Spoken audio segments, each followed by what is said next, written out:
The government outlined solutions to tackle fuel supply issues as addressing the National Assembly on Wednesday. Minister of Industry and Commerce, Mr. Malaithong Komasit, said the government will try to ensure there are no more significant increases in the price of fuel. เริ่มแต่กลางปี2022เป็นต้นมานี้ได้มีสภาพน้ำมันขาดแคลนเป็นวงกว้าง The government has put in place short, middle, and long-term plans to address the shortage and high price of fuel in order to meet the needs of consumers and ease the burden on the country as a whole. In the short term, the Ministry of Industry and Commerce, in cooperation with relevant organizations, will continue to provide foreign currency to fuel importers and ensure that currency exchange rates do not rise above those set by the Bank of the Lao PDR. เพื่อติดตามสภาพกำหนดโครงสร้างและปรับราคาน้ำมันให้เหมาะสมในระยะผ่านมานี่พวกเราก็มีการปรับราคาน้ำมันเนาะ In addition, the government will provide more support to the Yot Ngum Power and Laopec oil refinery companies so they can process more oil for supply to the new domestic market. The government will provide funding, tax breaks, and customs duty reductions so that it is cheaper to refine oil.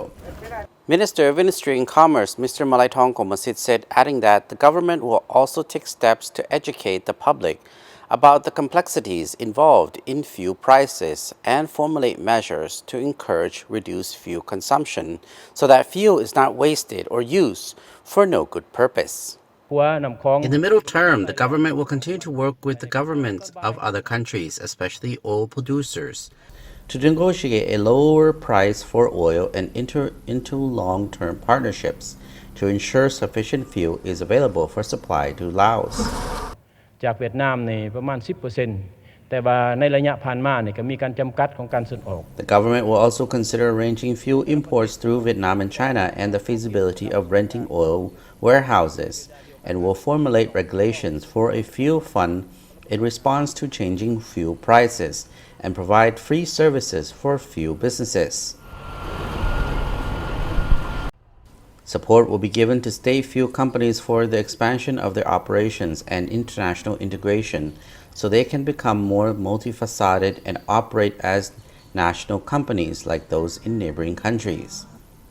At the same time, these companies will be encouraged to operate freely and transparently.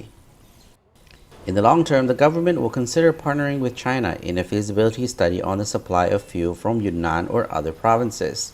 with fuel to be shipped to Laos via the Laos-China Railway. Also under consideration is a feasibility study on building tax-free oil warehouses along the Laos, Vietnam, China, Myanmar, and Thailand borders to ensure a stable pipe supply of oil. In an attempt to resolve the fuel-related problems, the government has provided financial support to importers, reduced the excess tax on petrol, and adjust fuel prices in accordance with changing circumstances. However, the price of fuel will remain high for the foreseeable future due to foreign exchange issues, high inflation, and the weak kyat. Supakson Silapet and the Lao National Television English News Team reports. The National Assembly has set up a telephone hotline and email address for members of the public to submit comments and issues of their concerns for consideration. These can be made by calling hotline 156 or email nalao.156@gmail.com.